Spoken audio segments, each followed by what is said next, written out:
É uma síndrome que pode gerar até 500 convulsões num dia. O Guilherme chegou a 300 num dia só. E depois disso ele começou a tomar medicações para crises convulsivas. O Via Legal de hoje mostra as novidades envolvendo o uso do canabidiol, remédio extraído da maconha. A Justiça determinou que o poder público forneça o medicamento a um paciente de São Paulo. A venda da substância não é permitida no Brasil, mas ela foi retirada da lista de produtos proibidos pela Anvisa. Esta edição do programa também fala sobre a aposentadoria especial. No Rio Grande do Sul, comissários de bordo garantiram o direito ao benefício. O Via Legal começa agora.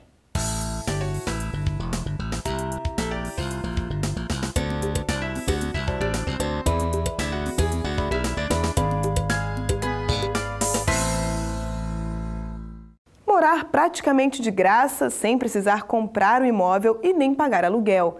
Essa possibilidade está prevista em lei. Trata-se de um benefício que pode ser usado por servidores públicos ou funcionários do governo que não trabalham nas cidades de origem.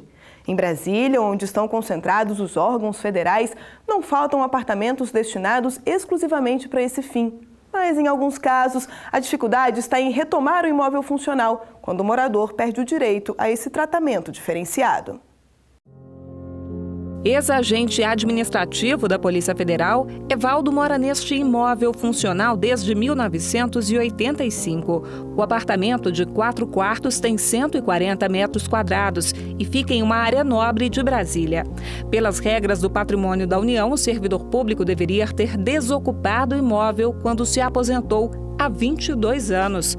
Como a ocupação está irregular, o lugar não passa por qualquer tipo de manutenção desde 1993. Eu estava na justiça para comprar. Evaldo não é o único. Em vários bairros do Distrito Federal, há casos de servidores que permanecem nos imóveis sem ter esse direito. Tem até mansão no Lago Sul ocupada irregularmente há uma década. Neste edifício de alto padrão, a viúva de um ex-servidor do Banco Central vive há 28 anos, apesar das intimações para deixar o local. Em todos os exemplos, os ocupantes pagam, além da conta de água e luz, apenas uma taxa de uso, com valor inferior ao que seria cobrado se pagassem aluguel. Os bens do Poder Executivo estão sob a responsabilidade da Secretaria do Patrimônio da União, que é subordinada ao Ministério do Planejamento. Dos 544 imóveis, 70 têm a ocupação contestada na Justiça e em 13, a ordem de saída dos moradores já foi dada. As regras para o uso do patrimônio da União estão neste decreto de 1993. O direito de uso acaba quando o ocupante for, entre outros casos, exonerado ou dispensado do cargo em comissão, tirar licença para tratar de assuntos pessoais, comprar outro imóvel na mesma cidade, se aposentar ou morrer. O morador é responsável pela manutenção e conservação do imóvel, que não pode ser alugado ou emprestado para terceiros. O prazo para desocupação após o fim do direito de uso é de 30 dias. Em todos os casos mostrados no início desta reportagem, a permanência dos moradores foi contestada na Justiça. No Tribunal Regional Federal da Primeira Região, as decisões foram favoráveis à União. O relator dos processos, desembargador federal Souza Prudente, ordenou a desocupação imediata dos imóveis. O servidor, que não é mais servidor público, porque romperam o vínculo, como previsto em lei, com a administração pública, agora, continuando no imóvel funcional, aqui não tem direito. Ele é um simples esbulhador civil. Portanto, se justifica a ação de reintegração de posse. Esbulhador é o nome dado a quem pratica o crime de se apropriar irregularmente de um bem. Pela decisão da Justiça, os condenados terão ainda que ressarcir os cofres públicos. O valor da indenização será calculado com base no preço de mercado do aluguel e de acordo com o período de ocupação irregular. Em casos como estes, a justificativa é sempre a mesma. Os moradores alegam ter direito de compra do imóvel. É que uma lei do então presidente Fernando Collor dava direito de alienação a quem vivia em imóveis funcionais antes de 1990. Mas o prazo para que isso fosse feito já acabou, segundo o relator dos processos. Dizer que não desocupa o imóvel porque está tentando adquiri-lo, porque em tese teria direito de comprá-lo.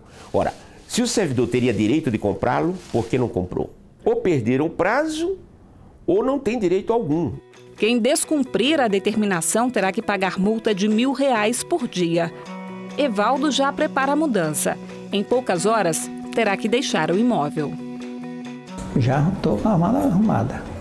Estou indo embora. Procurando outro canto para morar.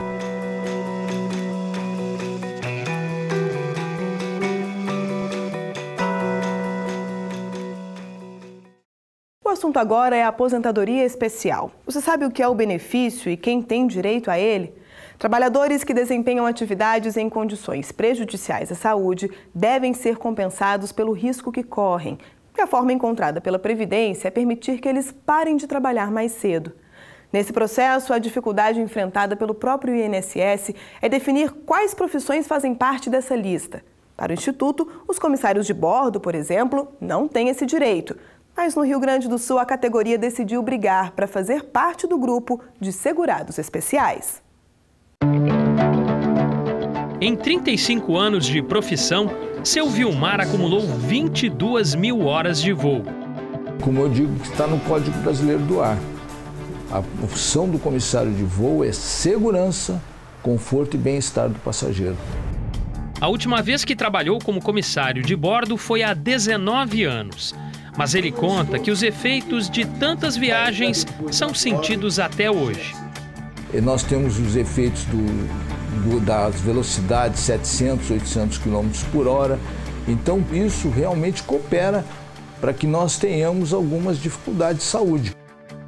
Maria também era comissária, mas no caso dela, o trabalho deixou como herança a osteoporose, doença que causa a degeneração dos ossos. Tenho no lado direito um fêmur e osteopenia na coluna, mas ela é fraquinha. Médicos do DAC haviam feito uma pesquisa em relação a isso e ela chegou à conclusão que só poderia ser dado no voo, pela aviação que teria me ocasionado isso. Um estudo da Fundação Oswaldo Cruz chegou a uma constatação ainda mais preocupante. Entre os profissionais da aviação, a incidência de câncer é mais alta que a registrada em pessoas que atuam em outras atividades. Foi por causa de problemas parecidos que uma ex-comissária de bordo entrou com uma ação na Justiça pedindo o direito à aposentadoria especial. Ela alegou que a exposição frequente à alta pressão atmosférica provocou danos à saúde. O argumento foi aceito e levantou a discussão sobre os riscos envolvendo a atividade. Por videoconferência, conversamos com o juiz relator do processo. O magistrado explica que, para conceder o benefício, levou em conta uma questão técnica. É que o ambiente no interior das aeronaves é semelhante ao de uma câmara hiperbárica, ou seja, é mantido em condições artificiais. Na verdade, o que existe é que existe hoje na legislação, no decreto, a menção às câmaras hiperbáricas, o trabalho dentro de câmaras hiperbáricas, como fundamento para a incidência do agente pressão como fator de especialidade. O que nós fizemos, o que nós decidimos, foi que se poderia comparar, ainda que não se trate exatamente da mesma coisa. As reclamações são muitas. Apenas essa advogada atua em 700 processos movidos por ex-comissários contra a Previdência. Existe uma incidência alta de câncer. Nas comissárias, câncer de mama, câncer de ovário. Nos comandantes, câncer muitas vezes no cérebro, né? Nos FEs ou mecânicos de voo. Esses são piores, os coitados, esses têm incidência por todo o corpo de câncer. A aposentadoria especial permite que o segurado pare de trabalhar mais cedo. Dependendo dos riscos e da exposição a agentes nocivos, o interessado pode pedir o benefício depois de 15, 20 ou 25 anos de contribuição.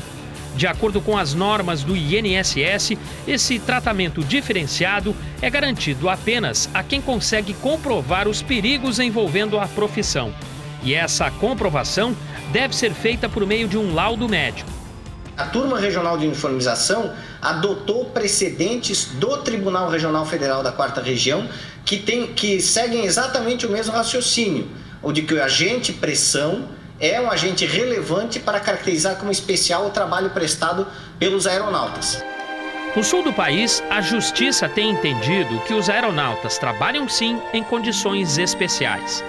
Uma postura que traz esperanças para Maria e centenas de ex-comissários. Graças a Deus chegou essa etapa, né? Esse fato de nós podermos todos termos o mesmo direito pela profissão de nos aposentarmos com 25 é um ganho maravilhoso.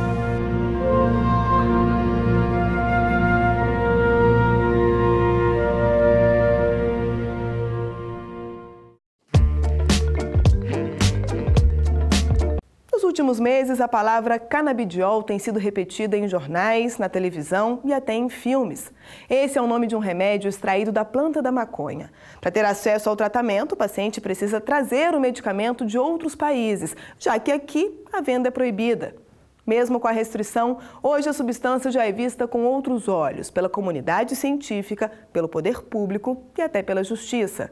Em um caso recente, uma família de São Paulo decidiu recorrer aos tribunais, não para conseguir entrar com o produto no país, mas para que o tratamento fosse pago pelo governo. Guilherme mora na periferia de São Bernardo do Campo, no estado de São Paulo. É um jovem de 16 anos e aparentemente tímido. Mas durante a sessão de fisioterapia, ele se soltou mais.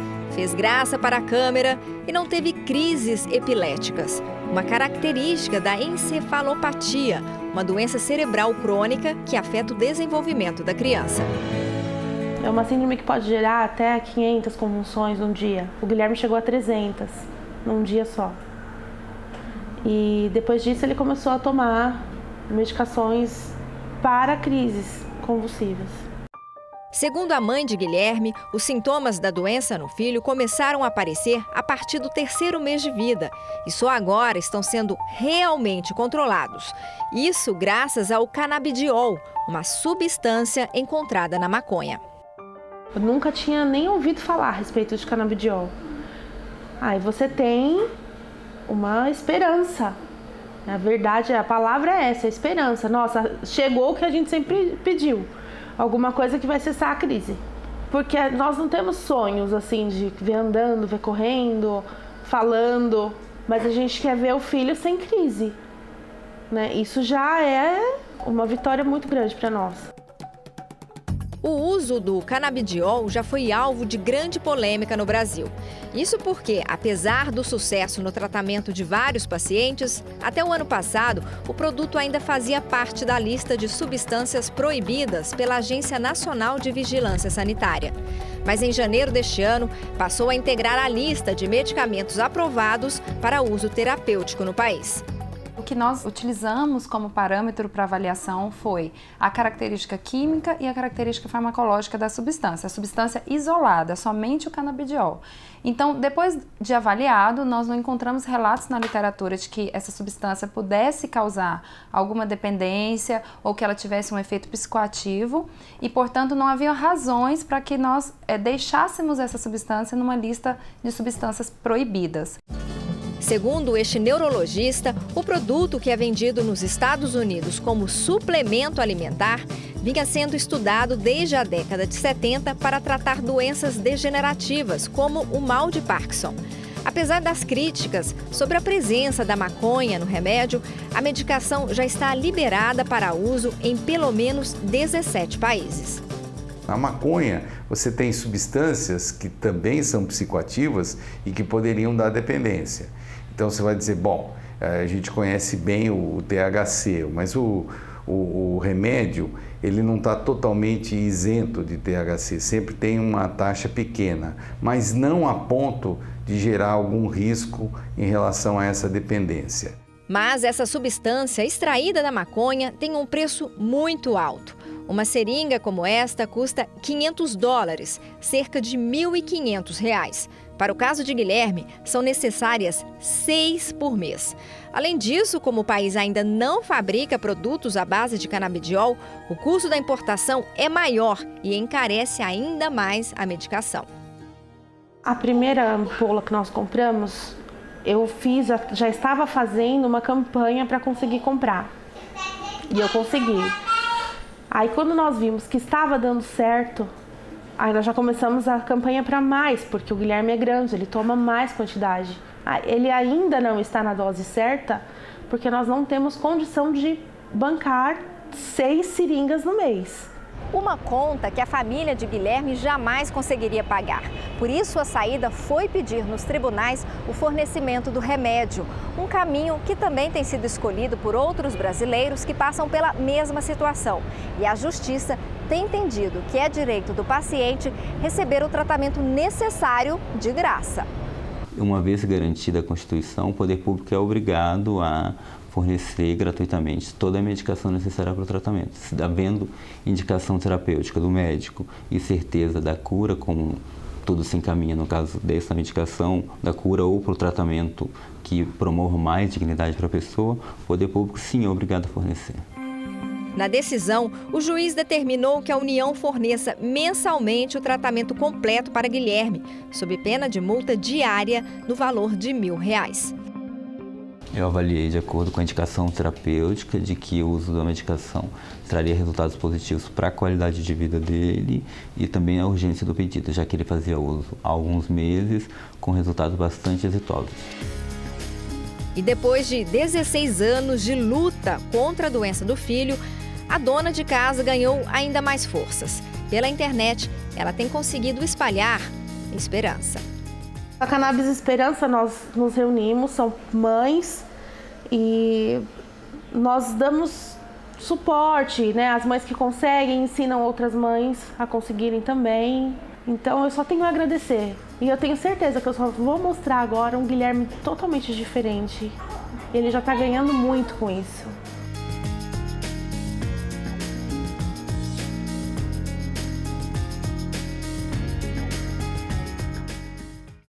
É bom lembrar que para ter acesso ao canabidiol, as famílias ainda precisam de uma autorização da Anvisa. A venda do remédio continua proibida no Brasil. Se você quer saber mais informações sobre as regras para a entrada do canabidiol no país, basta acessar este endereço. Combater a entrada e o uso de um remédio proibido no Brasil tem sido alvo de investigações constantes da Polícia Federal. Eu estou falando do Cytotec, um medicamento com efeito abortivo que ainda pode ser encontrado em farmácias, principalmente no interior do país. O assunto chama atenção para um problema recorrente, um número cada vez maior de abortos clandestinos. Sapatinhos que cabem na palma da mão. Para muitas mulheres, a gravidez é um sonho, mas para outras tantas, quando o resultado do teste dá positivo, o sentimento é de desespero. E elas se sentem só. Esse é um relato, vamos dizer, mais recorrente. É o abandono do seu companheiro, o abandono da sua família, né? Então, ela tende a tomar atitudes extremas, né? De colocar a própria vida em risco. Pesquisa feita pela Organização Mundial de Saúde revela: 1 milhão de abortos clandestinos são feitos todos os anos no Brasil. O levantamento mostra ainda um outro dado que impressiona. A cada 2 dias, uma mulher morre por causa de procedimentos mal sucedidos. De acordo com a legislação brasileira, provocar um aborto é crime, exceto em casos de estupro, risco de morte da mãe e quando o feto é anencéfalo, ou seja, se desenvolve sem cérebro. Em qualquer outra situação, a pessoa acusada pode pegar de 3 a 10 anos de prisão. A pena ela vai diferenciar, né? Se for cometido pela mulher, se for cometido por um terceiro com o consentimento da mulher ou sem o consentimento. A mais alta é sem o consentimento da mulher. Mesmo nas situações em que o aborto é permitido por lei, o preconceito e a desinformação muitas vezes levam a mulher a recorrer a métodos ilegais. Um dos mais comuns é o uso de medicamentos como o Cytotec. O Cytotec originalmente era uma medicação que foi lançada no Brasil para tratamento de úlcera, de gastrite, Só que ela é uma substância chamada prostaglandina, que um dos efeitos dela é a contratilidade uterina, contrai o útero com muita força. E aí se descobriu, as pessoas já sabiam, que ocasionava aborto. E começou a ser usada com essa finalidade e praticamente os médicos não utilizavam para tratamento da gastrite. A prática levou a Anvisa a proibir a fabricação e a entrada do remédio no Brasil. Mesmo assim, o Citotec ainda pode ser encontrado no país com procedência e qualidade duvidosas. Até no interior do estado, as pessoas têm acesso ao Citotec. Então isso espanta, porque se uma medicação é proibida, você vai na cidade do interior, você encontra. Por mais difícil que seja conter a circulação do Citotec no Brasil, a Polícia Federal tem investido no combate ao contrabando do remédio. Em uma operação realizada no município de Serra Talhada, no sertão de Pernambuco, foram encontrados 8 comprimidos embrulhados em R$900. O mais grave é que o medicamento estava escondido no balcão de uma farmácia. A dona do lugar foi denunciada por comercializar o produto. O advogado dela rebate a acusação e afirma que a intenção não era vender, mas sim consumir o Citotec. E ela tem problema crônico, né, de saúde na questão gástrica e estava tomando esse medicamento que em tese seria, né, mais eficiente, mais eficaz. Argumentos bem diferentes dos apresentados pela ré durante o interrogatório. Ao juiz, ela afirmou que desconfiava estar grávida e, por isso, comprou o medicamento. O depoimento também mostrou outra contradição. Enquanto ela sustentava que já havia ingerido 2 cápsulas, o laudo pericial apontou que a cartela de Citotec estava lacrada. Depois de ser condenada na primeira instância da Justiça Federal, a proprietária da farmácia recorreu e o caso foi analisado no Tribunal Regional Federal em Recife. Os desembargadores entenderam que a acusada mantinha o Citotec em depósito para fim comercial e, por isso, a condenação por contrabando foi mantida. A decisão determina o cumprimento de 1 ano de reclusão em regime aberto. Esse mercado clandestino empurra as mulheres mais ainda para a insegurança, né? Mesmo elas passando por uma situação de risco, de ir atrás, de conseguir esse medicamento, muitas vezes esse medicamento também não tem nenhuma segurança de efetividade, porque é um medicamento fora de controle. Proporcionar o mínimo de estrutura a pais que passam horas ao lado dos filhos hospitalizados. Essa foi a intenção do processo judicial que teve como alvo as condições de uma unidade de saúde infantil no Rio de Janeiro. Para acompanhar os pacientes que, em muitos casos, têm doenças graves, os familiares são obrigados a dormir em cadeiras. A boa notícia é que a construção de uma nova sede poderá mudar essa realidade e garantir um pouco de conforto a quem enfrenta momentos tão difíceis. Rosana ainda estava grávida quando descobriu que o filho tinha um problema de saúde. Um exame mostrou que o feto estava com excesso de líquido na barriga. Na época, os médicos recomendaram que a vendedora procurasse o Instituto Fernandes Figueira, que é referência no atendimento infantil. No hospital, considerado amigo da criança pela Organização Mundial da Saúde, um exame mais detalhado revelou um outro problema ainda mais sério. O bebê tinha uma membrana na laringe, o que poderia impedir a respiração assim que ele nascesse. Então, no parto, já estava ali o cirurgião já preparado para fazer uma traqueostomia de emergência, para poder ele respirar. A criança nasceu com síndrome de Prunibelli, uma doença congênita que provoca uma série de consequências, como deficiências na musculatura do abdômen e problemas no aparelho urinário. O filho de Rosana ficou 18 meses internado no hospital. Nesse prazo, passou por vários setores e foi operado 3 vezes. Os pais abriram mão de emprego, venderam o carro e usaram as economias. Tudo para ficar perto do filho. Eu nem olhei minha situação, nada. Eu quis, eu e o pai, assim, estar ali perto do filho. Até porque uma das coisas assim que a gente ouvia muito assim da psicologia, né? Que é muito bom a presença dos pais perto dos filhos, entendeu? Para ajudar o filho a se animar, a querer viver. Então, o que eu podia fazer, estava fazendo, eu e o pai. A jornada de carinho e dedicação exigiu ainda mais esforço por causa de um detalhe: a distância entre a casa da família e o hospital. O Instituto Fernandes Figueira fica no bairro do Flamengo, na Zona Sul Carioca. Já o casal mora a 35 quilômetros, em São João de Meriti, na Baixada Fluminense. Todo dia. Ia para lá, voltava para casa, revezava entre eu e o pai. Às vezes ia eu e o pai junto, às vezes ia eu ou o pai, né? E toma dinheiro de passagem, né? Foi um bom gasto, entendeu? Mas é aquilo, pelo filho da gente, a gente faz tudo. Não mede sacrifício, não mede nada. As idas e vindas diárias ao hospital eram necessárias porque o Fernandes Figueira não possui estrutura para abrigar acompanhantes em tempo integral. Para a vendedora, o jeito era improvisar. Vendo as cadeiras. Na UPG e na UI, a gente tinha ali cadeiras, né? Na UI ainda tinha uma poltronazinha, uma ou duas poltronas que a gente revezava entre as mães. E já na enfermaria, todos os boxes, todos os leitos têm uma poltrona. O sacrifício dos pais chegou ao Ministério Público Federal, que entrou com uma ação civil pública na Justiça contra a Fundação Oswaldo Cruz, responsável pelo hospital.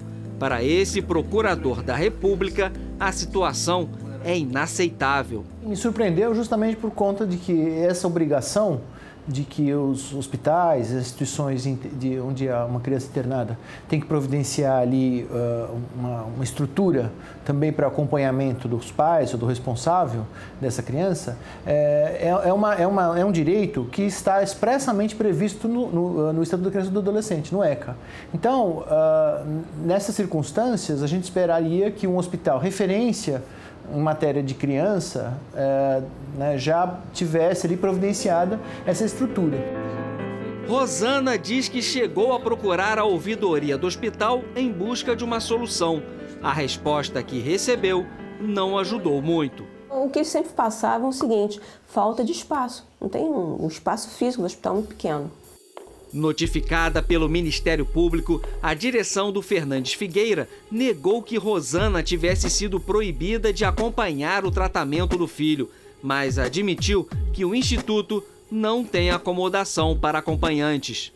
É essa situação que não pode permanecer. Então, o pedido da ação é justamente esse. O pedido é que, em 45 dias, o hospital providencie, né, a estrutura necessária e até lá que ele custeie a hospedagem e alimentação de pelo menos um dos pais ou responsável até que essa situação seja equacionada, seja resolvida. Em outubro do ano passado, a direção do hospital informou ao Ministério Público que o hospital vai ganhar uma nova sede. As novas instalações vão contar com alojamento. O investimento previsto é de 560 milhões de reais. O local escolhido para o novo Fernandes Figueira é um terreno que fica ao lado da Quinta da Boa Vista, conhecida área de lazer da zona norte do Rio. Pelo projeto, a unidade vai integrar um complexo hospitalar que inclui também um outro Instituto Nacional de Saúde da Fiocruz. A construção ainda não começou, mas a proposta tem evoluído, tanto que os responsáveis já avisaram a data que as obras devem ficar prontas, 2017. Para o procurador, é tempo demais para esperar por uma solução. A gente acha que não é possível, né, tanto tempo, você deixar um direito negado, você ter um direito negado, da mais fundamental importância, né, uma criança internada é uma pessoa numa situação de grande vulnerabilidade, que precisa, então, do seu pai, da sua mãe, do responsável ali junto, né, dela, até para poder melhorar, né, a sua saúde e tudo. A gente não vive só o sofrimento nosso. A gente acaba compartilhando o sofrimento de outras mães também. E compartilha. Que dói pra caramba. Então, não é só a parte física que pesa, não. A parte psicológica pesa muito.